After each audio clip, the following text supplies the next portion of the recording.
So in today's matchup, we have two monsters I have not yet covered on this channel. One of them will be Zilla from the 1998 movie versus the Cloverfield Monster. Zilla stands at right around 180 feet tall, while the Cloverfield Monster is expected to stand somewhere between 200 to 300 feet tall. It's estimated from multiple sources that it's right around 250 feet, but some sources even have Cloverfield Monster at 300 plus feet. Zilla stands on two legs, has the sharp teeth, long arms, and spiky tail, which is basically what you would expect out of a Godzilla, except in my opinion, this Godzilla is more resemblant of a T-Rex. The way he moves around is definitely similar to a T-Rex, and undoubtedly this Zilla is so much different than any other Godzilla we've ever seen. Definitely very different from any other Godzilla. Just the way he moves around and just his overall appearance is definitely very, very different from any other Godzilla adaptation. And as far as the Cloverfield Monster goes, the Cloverfield Monster stands on all four legs and has very similar attributes to the Zilla. It has the sharp teeth, the long arms and legs. The front legs can be used as arms, has long fingers, very similar in that aspect, and then it has the forked tail. Then as far as what these monsters actually were able to do in their respective movies, Zilla 1998 takes a lot of machine gun fire, dodges many rockets, does get hit by a few maybe on the deflection, but he is usually always dodging the rockets. And it's kind of important for him to be able to dodge those because in that movie, he actually is killed by rockets. And the way he's able to dodge the rockets is very impressive, even though obviously he has to because he's not very durable. But he's able to take a lot of machine gun fire still, and it is actually able to growl and send cars flying, send a flame across the street, which I have analyzed this scene. And if this really is his atomic breath, why did he never use it ever anywhere else?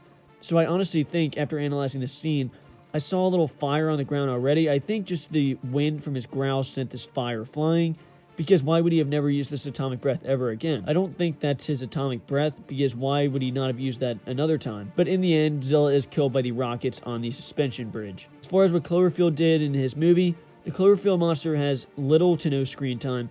That's the main thing about that movie, is that it's not about showing off the monster. It's supposed to be more realistic if this actually happened. But obviously in that movie, he doesn't have much screen time at all. Really, you just see him rampage around. He destroys the Statue of Liberty. You see the head fly across the street. And that's really all you see from the Cloverfield Monster. He does take a lot of rockets and machine guns. Gets fired at by a lot of stuff. Gets fired at by a lot more stuff and keeps going than Zilla was able to take, which is definitely an advantage there. But is able to take a lot of firepower, a lot of rockets, a lot of machine guns. And eventually a bombing kills the Cloverfield Monster. He is able to rebound off of it right away. But it's confirmed by J.J. Abrams, the director, that this did kill the Cloverfield Monster. The special bombing at the end is what killed the monster. And as far as if these two were lined up in the city, they were both standing off, both in the city, because in both of these movies, they are rampaging through the city. I think easily speed and agility goes to Zilla. It's just pretty obvious how quickly Zilla is moving, is able to outrun the helicopters, even though obviously in that movie, somehow he's not able to catch a taxi, which kind of contradicts my point. But through most of the movie, he's very fast, is able to jump way through the air into the water, and the speed and agility is absolutely impressive from Zilla. He is smaller, but much, much faster. And while Cloverfield Monster isn't as fast as him, he is much bigger, possibly twice as big. Because if some of those estimates are right, this Cloverfield Monster could stand at over 300 feet tall. And if that is true, then he has a major size advantage. And as far as feats go, feats definitely goes to Zilla because of what he was able to do. He was able to do more. He had more screen time, not much more. Was able to go up against helicopters, take helicopters down, jump, dodge rockets. The feats from being able to dodge the rockets is mainly where he wins in that aspect. And he was able to take down a lot of the military. And so feats does go to Zilla in a minor aspect. But as far as Cloverfield goes, he definitely gets durability. Durability easily goes to Cloverfield, being able to take way more damage, being able to take a lot more rockets, at least from what I've seen. Now, Cloverfield Monster did still die to the special military attack, but at least that was a little bit more of an impressive way to go out than Zilla, who was just killed by the rockets from the helicopters. It still did take a lot of rockets to kill Zilla, but I definitely think durability goes to the Cloverfield Monster. But in the end, if these two were lined up, I do think it's pretty even. This is a pretty even fight for sure, but Cloverfield Monster has size, and he has durability. And this is a pretty close matchup, but if these two are so similar, they were similar in the way of how much damage they were able to take.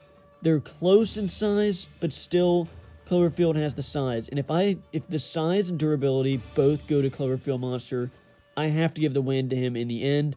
I feel that Zilla is very quick and will be able to dodge around and be very hard to catch. But when he's actually trying to deal some damage on the Cloverfield Monster, I think he will be done for. And if the Cloverfield Monster has the size and the durability, there's just no doubt in my mind that the Cloverfield Monster would win this fight in the end. But as always, let me know down below who you think will win in this matchup, and let me know what matchup I should do next. I have a long list of matchups, so if you add a matchup, I'm not forgetting about it. I'm adding it to the list. But make sure you let me know down below what you thought of this matchup, and thanks for watching.